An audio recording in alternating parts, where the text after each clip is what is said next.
शनिवार का दिन है जिस दिन अपन इस दरिद्रता से मिलने के लिए पीपल के पेड़ के नीचे आए हैं। हिंदू धर्म में ये दिन पीपल के वृक्ष के लिए पूजनीय होगा। जो भी शनिवार के दिन पीपल के वृक्ष की पूजन करेगा, दूध चढ़ाएगा या मिष्ठान का भोग लगाएगा, लक्ष्मी और नारायण उसके घर में प्रवेश कर जाएगा। लक्ष्मी और नारायण उसके घर में प्रवेश करेगा। पुराण की कथा कह रही है कि दुनिया के सारे तीर्थ नहीं जा सकते, पृथ्वी की सारी नदियों में स्नान नहीं कर सकते, पवित्र नदियों में आप स्नान नहीं कर सकते, या किसी भी तीर्थ में जाकर एक रात्रि भी विश्राम नहीं कर सकते, या हमने जिंदगी में कोई दान करा ना करा, कोई पुण्य करा ना करा, कोई सत्कर्म करा ना करा, कोई शास्त्र पढ़ा ना पढ़ा, कोई शास्त्र सुना ना सुना, उसके बाद भी शिव महापुराण की कथा कहती है कि एक दिन में अगर मात्र एक बार भी आप शंकर के शिवालय में प्रवेश कर गए या मंदिर में प्रवेश कर गए तो सारे तीर्थ, सारी नदियां, सारे सरोवर, सारी बावड़ी, सारे तालाब, सारे कुंड के स्नान का पुण्य, दान का पुण्य प्राप्त हो जाता है। केवल शिव तत्व को प्राप्त कर लेना। शिव महापुराण की कथा कह रही है कि घर में जो दिया होता है वो दीपक भी कोई साधारण नहीं होता, उस दीपक की भी महत्वता है, उस दीपक का भी वर्णन है। महाराज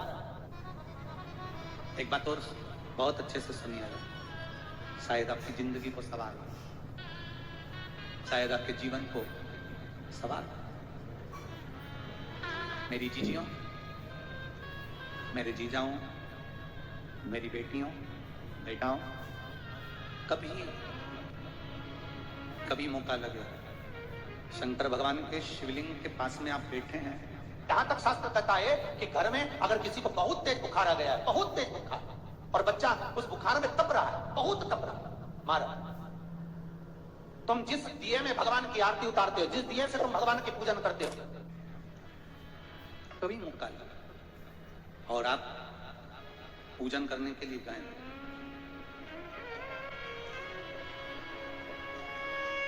कभी पूजन करने के लिए, और आपको शंकर भगवान के शिवलिंग के पास में या शंकर भगवान के शिवलिंग के ऊपर कनेर का अगर पीला फूल देखा है ना आप लोगों ने, अरे बोलो तो जम के, देखा है? कनेर का यदि पीला फूल शिवलिंग के आसपास में या शंकर भगवान के ऊपर कहीं रखा हुआ भी दिख जाए, विषम परिस्थिति हो, बहुत हिम्मत ना हारते हो, तभी भगवान अकेले में एकांत में आप पहुंचे उनके पूजन के लिए, कनेर का पुष्प वहां रखा, चाहे वो जलाधारी पर रखा हो, चाहे वो शिवलिंग के पास में रखा हो, शिवलिंग पर रखा हो, उस कनेर के पुष्प को अगर आप 5 जगह का स्पर्श कराकर अपने हृदय की बात कहकर वापिस महादेव को समर्पित कर देते हो, तो भी मेरा महादेव तुम्हारे दुख का निवारण कर देगा। अब वो 5 स्थान, वो 5 स्थान, पहला गणेश जी, गणेश जी का जो स्थान होता है वह जगह, दूसरा षडानंद कार्तिक, तीसरा अशोक सुंदरी वाला स्थान, चौथा जलाधारी जो ऊपर से बूंद बूंद जल नीचे गिरा रही है, जया, विषहरा, शामली बारी, दौतली देव, शंकर जी की 5 व्यक्ति, और 5वें नंबर का है शंकर भगवान के जो कैसे वर्णन किया जाए, त्रिशूल के 3 भाग होते हैं। करें दर्शन आप लोगों ने, ये से सामने त्रिशूल लगा है, इस त्रिशूल के ऊपर देखेंगे तो 3 भाग दिख रहे हैं, नजर आ रहे हैं सबको? त्रिशूल का जो 3 भाग होता है, उस 3 भाग का जहां ज्वाइंट होता है, जहां मिलता है, एक जगह पर देखो तीनों भाग एक जगह पर मिले हुए, 3 भाग का जहां मिलन होता है, पंचम स्थान, ये 5वां स्थान, यहां पर स्पर्श कराकर शिवलिंग पर अपनी कामना कर श्री शिवाय नमस्तुभ्यम कहकर बाबा से अपने मन की बात कहकर जो समर्पित कर देता है, हम 3 महीना भी नहीं कहेंगे, हम तो कहेंगे अगर ज्यादा दुख है 3 दिन इंतजार करना, मेरा बाबा उस दुख को मिटाएगा। 3 महीना बहुत दूर पर करना है दिल से, और कई तरह के दीपक होते हैं। दीपक का भी विधान वर्णन किया गया, उस दिए का भी वर्णन किया गया। यहां तक शास्त्र कहता है कि घर में अगर किसी को बहुत तेज बुखार आ गया है, बहुत तेज बुखार, और बच्चा उस बुखार में तप रहा है, बहुत तप रहा है, मारा, तुम जिस दिए में भगवान की आरती उतारते हो, जिस दिए से तुम भगवान की पूजन करते हो, उस दिए की बत्ती को नीचे डाल दीजिए और उस दिए को पानी की बाल्टी में धो दीजिए। कौन सी बाल्टी में? जिस बाल्टी के पानी से आप बच्चे को स्नान करा सकते। मारा, केवल भगवान पर से ले जाकर, पास में से ले जाकर उस बाल्टी में थोड़ी देर डाल दो और उस बाल्टी के पानी से उस बच्चे को स्नान करा दीजिए। 15 से 20 मिनट, आधा घंटा लगेगा बच्चे का। बड़ी बेचैन दिख रही हो तुम, क्या बात है? पार्वती जी कहती है देवव्रत, कश्मीर प्रदेश का एक भक्त देवव्रत बेलपत्री के वृक्ष के नीचे बैठकर आपका मंत्र जाप कर रहा। मैं आपको जगाना नहीं चाहती, पर बेलपत्री के वृक्ष के नीचे लक्ष्मी झाड़ू लगाती है, सरस्वती वीणा बजाती है, इंद्राणी उस बेलपत्री के वृक्ष के नीचे जल का सिंचन करती है, 33 कोटि देवी देवता उस बेलपत्री के वृक्ष की जड़ में विराजमान होते हैं। इसलिए देवव्रत एक बार पंचाक्षर मंत्र बोलता है तो वो 33 करोड़ बार गिना जाता है। ऐसा बेलपत्री का वृक्ष होता है। बेलपत्री के वृक्ष के नीचे एक बार अगर भगवान का नाम लिया जाता है तो वो 33 करोड़ बार, 33 कोटि बार गिना जाता है। एक मंत्र केवल नमः शिवाय, ओम नमः शिवाय, नमः शिवाय, ओम नमः शिवाय, 33 कोटि बार गिना है। इतना सुंदर लिखा है। फिर वही वाली बात आ गई जो पहले कथा में कहा, अपने लिए अच्छा वाला घी छाट के लाना, अच्छी कंपनी का लाना, और जब यज्ञ करने बैठे, पूजन करने बैठे, हवन करने बैठे, भगवान का तुम पाठ पूजन करवाई, पूजा वाले दुकान पे बोलना कि पूजा का घी चाहिए। तो वो पूजा का सामान बेचने वाला भी चतुर था, उसने पूजा का ही घी दिया। तो इन्हें पूछा भैया ये घी कितने का? तो क्या 80 रुपए का? तो 80 रुपए का आधा किलो? तो क्या पूजा का है? भारत की भूमि पर इस मृत्यु लोक में, पूरे विश्व में ऐसे कई घर हैं जिनके घर में गुजारा करने की भी आफत है। पहनने के कपड़े नहीं, किसी के यहां पर भोजन नहीं, किसी के यहां जमीन नहीं, किसी के यहां दुकान नहीं, कोई पूरी जिंदगी किराए के मकान में निकाल देता है। नहीं,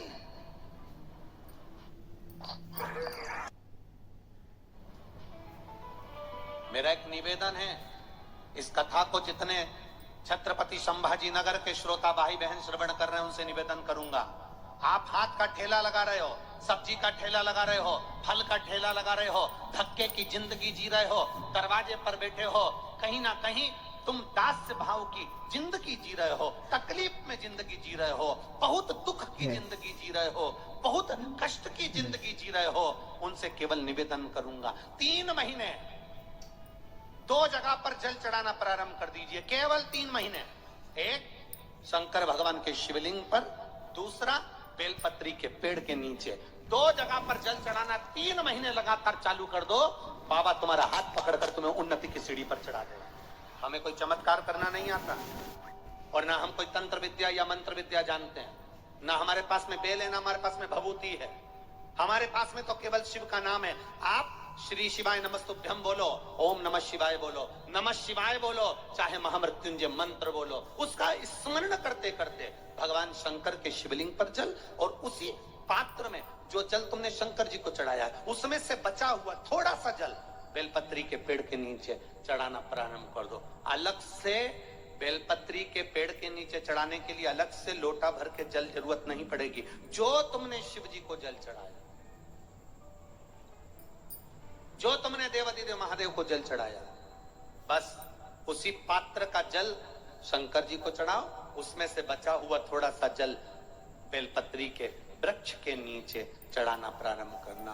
कौन सा बेलपत्री का वृक्ष? जिसकी छाया आपके ऊपर आ रही। शिव महापुराण बड़ी सुंदर बात कहता है, ध्यान दीजिएगा। जिस बेलपत्री का पौधा तुम्हारे सिर का, और ये दोनों हाथ ऊपर कर लो, अपन खड़े हुए और खड़े होकर दोनों हाथ ऊपर करे, इतना बड़ा बेलपत्री का पौधा है, उस बेलपत्री के पौधे की पत्ती को कभी तोड़कर शंकर जी को नहीं चढ़ाना चाहिए। ध्यान रखना, कितना बड़ा पौधा, आप खड़े हो जाओ और खड़े होने के बाद आपका हाथ ऊंचा कर लेना। इतना बड़ा पौधा है, उस पौधे की पत्ती बेलपत्री को तोड़कर शंकर भगवान को कभी नहीं चढ़ाना। शंकर भगवान को उस बेलपत्री को, उस वृक्ष की पत्ती को तोड़ना चाहिए जो वृक्ष तुम्हारे हाथ से थोड़ा सा ऊंचा हो, जिसके लिए तुम्हें हाथ और ऊंचा करना पड़ रहा हो।